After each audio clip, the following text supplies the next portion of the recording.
Hey everyone, The Skilled Roy here, and I'll be honest with you, I'm making this video on crunch time, because right now I believe I have a huge step towards determining the release date of The Ruined King, the first Riot Forge game. For those of you who need to catch up, Ruined King is the first Riot Forge game, which is Riot's effort to create narrative-driven stories and games within the League of Legends universe. This game was announced last year to great fanfare as it was going to be made as a strategy RPG game, and it was being made by the same people who made Battle Chasers, an incredible game within the same genre. Please go play it. It's on Steam and Switch. It's awesome. You owe it to yourself, especially if you want a good idea of what Ruined King is going to play like. Now, before I get into this, let me explain why I am being so urgent with this and why, unfortunately, it's a little less higher quality than I would really like it to come out as. Because just today, Riot Forge accounts all over the world changed their display pictures on Twitter to this image. Clearly a sort of sea monster within the Riot Forge logo. Furthermore, they changed their Twitter bio to have this heart gunshot banner and finally posted a tweet of a woman laughing, along with a skull, a crown, and a wave. If you know anything about League of Legends, everyone knows the heart gunshots are typically symbolic of misfortune, who also has a pretty iconic laugh when she uses her ultimate ability, and given the skull and the wave and the crown, I think it's a pretty obvious nod to the Ruined King, which could signal something coming up soon. In fact, a Latin America user on Instagram asks, "Will we have to be aware of worlds?" And of course, the Riot account responds with just a smirk. This is why I'm on crunch time. I want to get this video out before Worlds begins because I feel like the trailer is going to drop then, and I don't want to seem like I'm just restating the obvious once a release trailer might drop.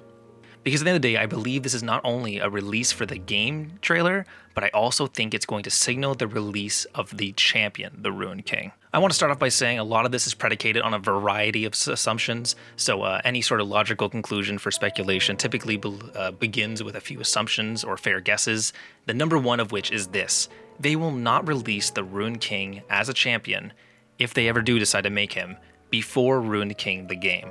A big reason why this game is so substantial and why this game is called The Ruined King is because they want us to know right up front that we're finally going to figure out who the Ruined King is and actually get to see this incredibly important lore figure.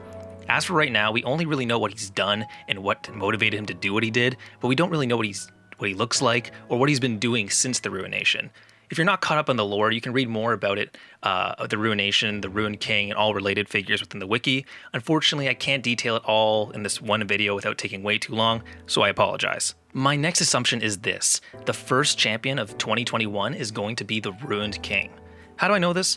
Well, every now and then they give us a champion roadmap for upcoming champions, where they like to give us puns and hints to what champions we'll be getting in the future. Often they like to add all sorts of cool hidden ideas for us lore fanatics to really get into, and just recently they released one that detailed 2 champions, Seraphine, who was just released, and a teaser image for the last champion of this year, this tanky boy here.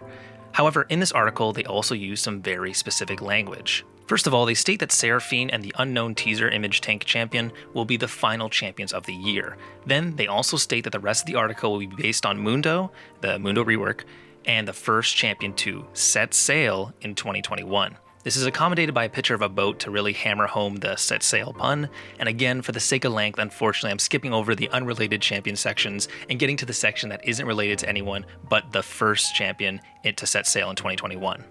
You see, they use some very specific phrasing and wording here, so let's look at this right away. What would you do for love?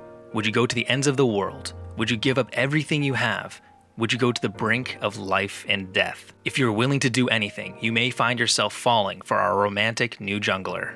Now, the first section with the questions is actually paralleling the story of the Ruined King's origins. His wife was dying, he gave up everything to find a way to save her, and caused the destruction of the Blessed Isles while trying to revive her. This caused the Blessed Isles to become a place of undeath, or, as they put it, a place of the brink of life and death. Seeing as he was willing to commit many evils and heresies in order to try to save his wife, it is fair to say he is willing to do anything, as the article says, and romantic is a pretty good way to describe him considering his entire motivation was based on the love of his wife and not wanting to lose her. Now, fair play, I'm going to say that a lot of people actually don't think it's the Ruined King. This is totally fair. There's some very legitimate counterpoints to some of the ideas I'm putting forward here, and at the end of the day, everyone's totally valid for their own theory here.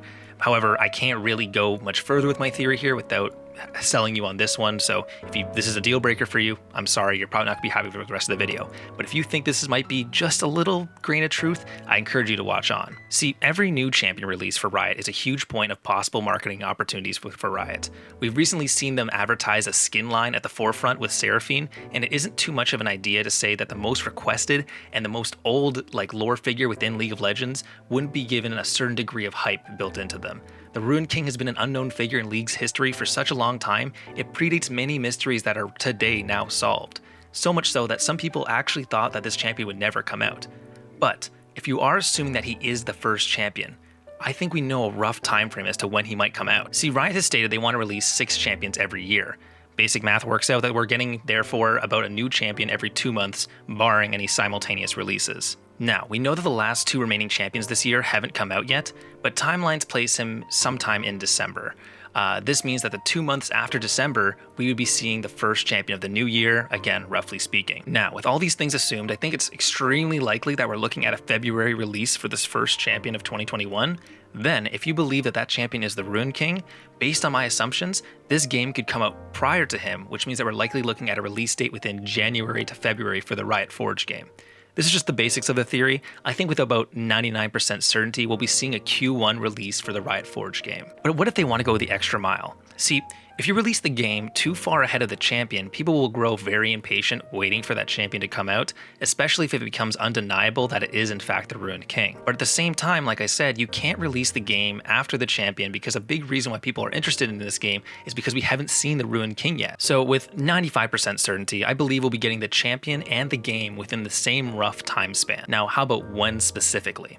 Well, assuming that again, we stick to the February timeline, I looked up their upcoming patch dates for February. They patch every other Wednesday, so factoring that in, I can easily sort of figure out their future patch schedule as well, and I come up with these 3 dates within February. February 3rd, February 17th. Do any of these days mean anything particularly special? No, not really.